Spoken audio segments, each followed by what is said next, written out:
Есть такая притча, когда человек подходит к старцу в пустыне, и он спрашивает у него: скажи мне, пожалуйста, сколько мне еще идти до города? А он ему молча берет и показывает направление. Вон туда тебе нужно идти. Говорит: да я знаю, куда мне идти. Сколько мне идти, скажи мне, до города? Он ему опять показывает: тебе туда нужно идти. Он плюнул на него, говорит: понятно, тупой старец, и пошел. И старец ему вслед кричит: вот так, как ты идешь, 3 дня. Поэтому я вам то же самое говорю, ребят. Я может, себя так превозношу. Но вот я вот таким, я также за вами наблюдаю. Если вы хотите у меня спросить, когда у вас будет результат, я смотрю на вас, вот так, как вы действуете, это будет тогда. Если вы, как вы помните, успех – это количество действий в единицу времени.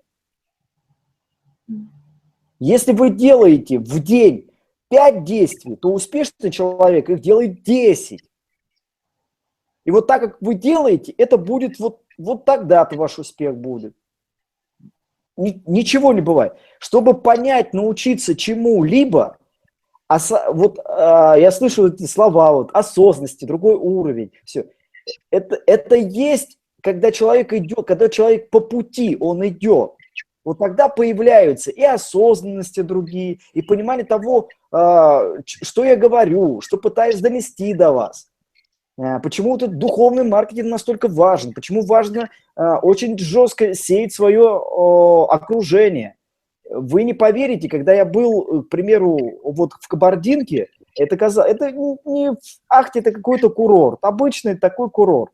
И насколько жестко чувствуется, когда мы были, заходили там в такое обычное как бы кафе, там много, и есть такое понятие контингент людей. Насколько мне некомфортно было находиться в этом окружении. Это не презрение к людям. Вы сейчас скажете: Ром, ты что-то там возьмешь. Нет, это не презрение к людям, а это ощущение их вибраций, которые мне просто некомфортны. Я вижу, как люди относятся к себе. Знаете, самое удивительное, что я заметил? Очень сильная вещь. Насколько очень жестко отличаются. Там, значит, были отельчики, где был свой бассейн. И там были люди, то есть там номера, достаточно такие, там номер стоил там 3-5 тысяч в сутки. То есть это, в принципе, дорого. То есть нормально. Но там свой бассейн. И был просто на море можно было приходить. И вот насколько ты видишь контингент людей, которые находятся в этом отеле, в дорогих барах, навороченных, и которые на пляже. Знаете, чем они отличаются? Любовью к себе. Я заметил огромное количество женщин и также мужчин. Понятное дело, я обращаю больше на женщин. Насколько они резко отличаются, которые не следят за собой, не за своей фигурой, не ухаживают за своей кожей даже, телом. И насколько четко отличается кожа, фигура, внешность тех людей, которые платят дороже. И знаете, это чем отличается? Ментальностью. То, что люди не хотят, они любят себя.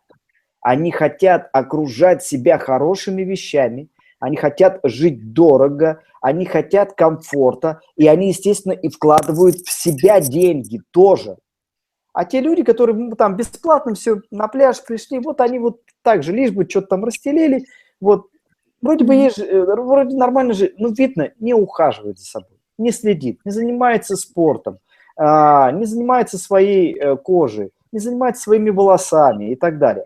Заходишь в бар, более дорогой, в ресторан там, сразу контингент другой. Насколько приятно в этом контингенте, когда люди ухоженные, даже 50-60 лет заходили люди, ё-моё, они ухоженные, все у них, они, неважно, они зашли, они понимают, они одетые, цивильно, все, вечером также выходишь на улицу, и идут такие все там, как с пляжа, мы отдыхаем. И насколько неприятно в этом контингенте находиться. Поэтому вот это очень четко ощущается. Вибрации просто ощущаются. Когда вы повышаете свои вибрации, вы это очень сильно ощущаете, вам просто-напросто некомфортно находиться в этом окружении.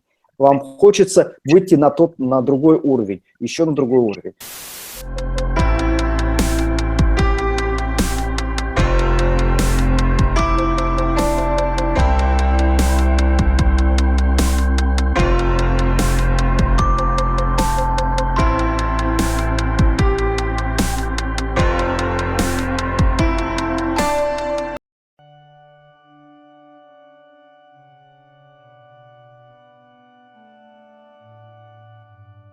Библейски притчи.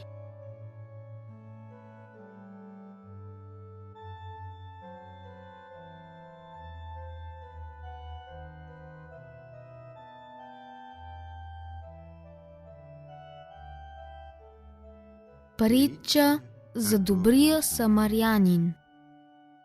Иисус проповядвал своето учение в Юдея.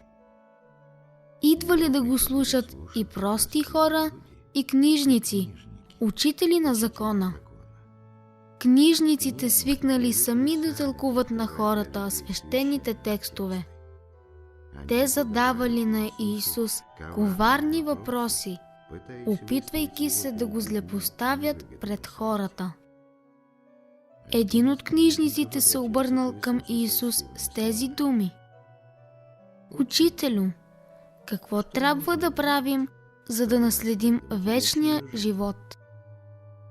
А какво казва Писанието? Отговорил Господ.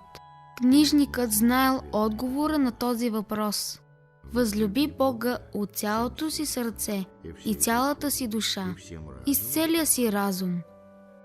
И ближния възлюби като самия себе си.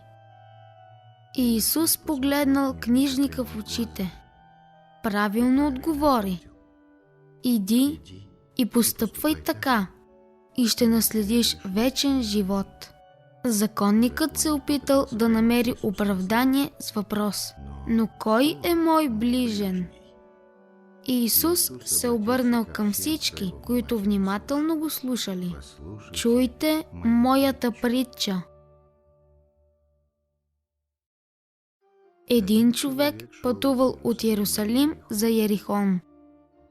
Пътят бил безлюден. Неочаквано разбойници нападнали пътника.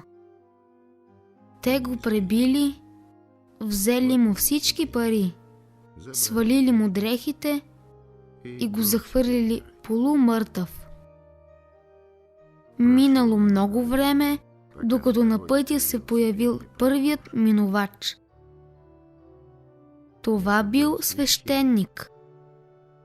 Той видял ранения човек, но го подминал и не му помогнал. Свещеникът се боял от разбойници. Освен това имал много важна работа и раненият останал да лежи на пътя. Минал по пътя и левит, прислужник в храма. Левитът забелязал лежащия човек, но също минал покрай него. Нали левитите съблюдавали религиозна чистота и по пътя до храма не искали да се докосват до нищо нечисто. Хората с разбиране закимали. Който се докосне до мъртвец, според закона, не може след това да влезе в храма. Минало доста време. На пътя се появил самарянин. Тълпата недоволно зашумяла, защото между юдеите и жителите на Самария имало стара вражда. И Исус продължил. Самарянинът видял ранения, съжалил се над него и се приближил. Той напоил нещастника и умил раните му с елей и вино. Качил го на осела и продължил по пътя си. Закарал ранения в близка страноприемница, където възнамерявал да пренощува. Заедно с стопанина, самарянинът положил ранения на постеля, превързал раните му и му облякал нови дрехи.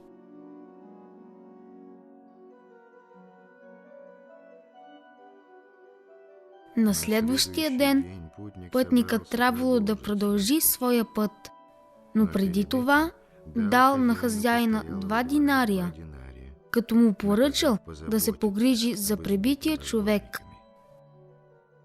А ако похарчиш нещо повече, казал самарянинът, на връщане ще ти платя останалото. И заминал по своите работи.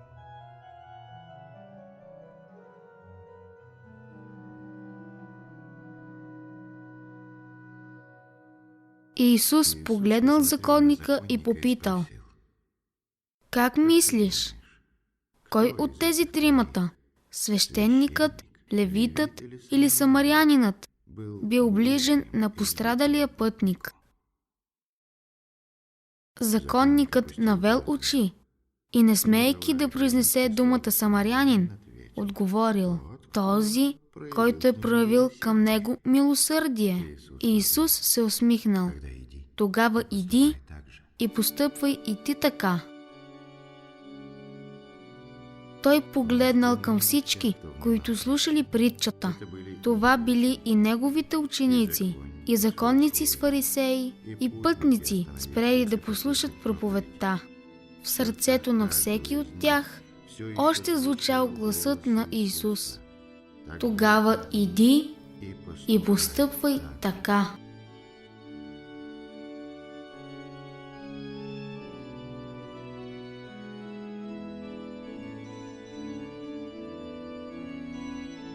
Филмът е обработен в православно филмово студио Свети Харлампий. Превод от руски език Йорданка Василева. Текстът чете Георги Василев.